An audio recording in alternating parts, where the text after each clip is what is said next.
Many people, when they first hear that I'm researching philosophy, react with the usual, wow, that's interesting.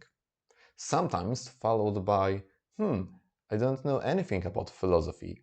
How can I learn more about it? Well, it's a common question. You are certainly not the first person to ask. And there are some great books that serve as an entertaining intro to the world of philosophy. No matter what your goal is, the best time to start reading about philosophy is now. And in this video, I'm excited to share with you 5 great entry books to the world of philosophy. Whether you are just starting out or maybe you want to deepen some more basic knowledge that you already have about philosophy, these books will make you think and engage with philosophical ideas in a meaningful way. All the books in this short summary are non-fiction books.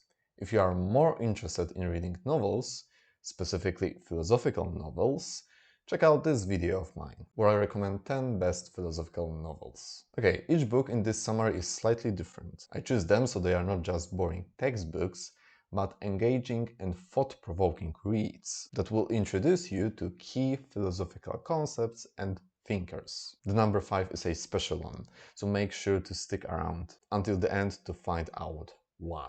So the best approach to reading philosophy depends on your goal. If you want to be a professional philosopher, you should consider them just as easy beginner textbooks. But if you are not insane enough and you are a regular mortal, these books will introduce you to philosophy in a sufficient way. No matter the goal, the best first step is to follow this channel by subscribing, so you won't miss any of the future videos on various philosophical topics. Okay, let's start with the first book. The first position is the most basic one, and it's a book by Nagel called What Does It All Mean? It's perfect for those new to philosophy. In this very short and accessible book by Nagel, he firstly describes what philosophy is as a discipline. He tackles profound questions and problems, such as how do we know anything, or the mind-body problem, or the problem of free will, or the meaning of life. They are all described in a clear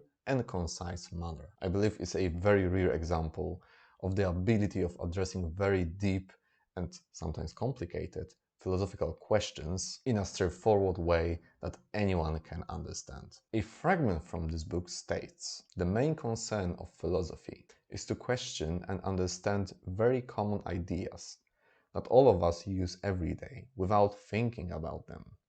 A historian may ask, what happened at some time in the past? But a philosopher will ask, what is time?" The book has only like 100 pages, so there are no excuses not to read it. The book is engaging and thought-provoking, making it a great place to start thinking and reading about philosophy. A different position for a reader that maybe is more interested in analytical philosophy, one that deals with the most basic questions of philosophy, is the book by Bertrand, The Problems of Philosophy. Russell was certainly one of the most influential philosophers of 20th century, and he was also known as a great popularizer of philosophy. So a pretty solid background for writing an introduction to philosophy. And this is also the only book on this list that I possess as a physical copy. I believe that this book is a great entry for beginners. Russell's writing is clear, engaging, and pretty thorough and deep. The book covers fundamental questions about reality, knowledge, and skepticism, providing a solid foundation for a person that starts with philosophy. He delves into key topics like nature of reality, the limits of human knowledge, and the debate between appearance and reality. The style of the book is different. It's more concerned about the philosophy itself and its problems than sparking philosophical curiosity about everyday events. Yet, if you want to know more about what is going on in philosophy and how did philosophy evolve some ideas, this is the book to start with.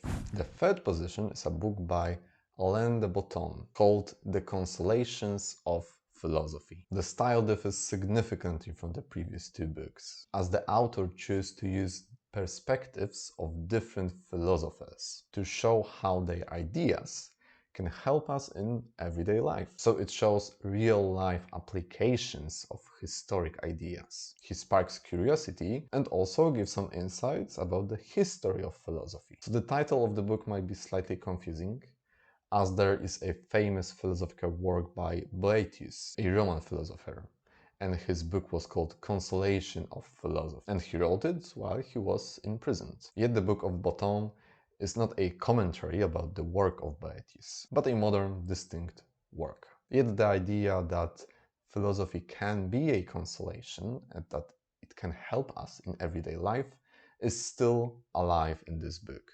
Botton uses the ideas like Socrates, Epicurus, and Nietzsche to address everyday issues and to look on reality as those figures looked at it, making philosophy practical and relatable. He explores how the wisdom of those famous thinkers can help us deal with problems such as unpopularity, financial worries, and broken hearts. This book shows how philosophical ideas can provide us with comforts and guidance in our everyday life, at the same time making complex philosophical ideas more accessible and applicable to everyone. The next book is a position that you would expect from such a list, and it's a classical introduction to philosophy, and it's Philosophy: The Basics by Nigel Warburton. It's an excellent and comprehensive introduction to philosophy. It covers the most fundamental topics such as ethics, political philosophy, and the philosophy of mind in a clear and